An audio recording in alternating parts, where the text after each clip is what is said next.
Das von Egon Eiermann entworfene Versuchskraftwerk auf dem KIT Campus Süd ist eine der wenigen Arbeiten des weltberühmten Architekten in Karlsruhe, das für seine Zeit stilprägend wirkte.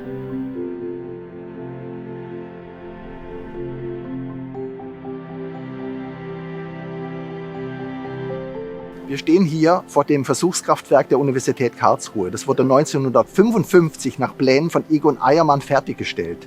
Es ist eines der wegweisenden Gebäude des Funktionalismus. Egon Eiermann hat hier die Prinzipien des Bauhauses auf eine neue Höhe getrieben. Er hat hier einen Industriebau errichtet, der vollkommen additiv ist und ästhetisch wegweisend. Egon Eiermann war damals Hochschullehrer hier in Karlsruhe und hier eine zentrale Figur für Karlsruhe. Leider hat er in Karlsruhe nur 2 Gebäude gebaut. Hier ist eines davon, deswegen so wichtig.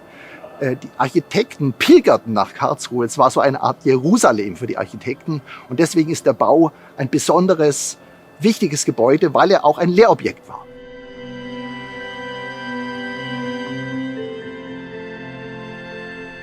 Heute wird das Gebäude vom Institut für thermische Strömungsmaschinen als Labor- und Bürogebäude genutzt. Wir beschäftigen uns mit der grundlagennahen Forschung von Flugzeugtriebwerken, stationären Gasturbinen und Abgasturboladern. Der Kühlturm draußen ist das letzte Überbleibsel vom alten Versuchskraftwerk, das ansonsten weitestgehend zurückgebaut wurde. Das Thema Dampfkraftwerke und Dampfturbinen ist demnach nur noch in der Lehre bei uns präsent. Die Architektur Eiermanns sieht auf den ersten Blick vielleicht sehr einfach aus, aber der Charme steckt wirklich im Detail. Wenn Sie ins Treppenhaus gehen, sehen Sie diese wunderbaren Handläufe. Das sind Originalentwürfe von Eiermann, die sind sehr handwerklich gemacht.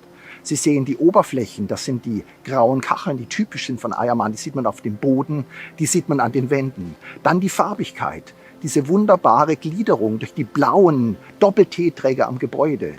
Sie sehen die gelben Türen, die grauen Oberflächen. Sie sehen die wunderbar zarten Windverbände als Aussteifungen des Gebäudes. Das ist alles keine Industrie, sondern das ist gebaute Poesie. Egon Eiermann sollte nach diesem Gebäude zu Deutschlands berühmtesten Architekt werden. Er schuf die berühmte Kaiser-Wilhelm-Gedächtniskirche, die jeder kennt, am Kudamm in Berlin, indem er moderne Bauten neben die Ruine des Krieges stellte.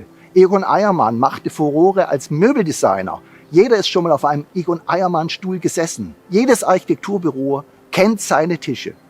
Egon Eiermann ist freilich einer der bedeutendsten, vielleicht der bedeutendste deutsche Nachkriegsarchitekt.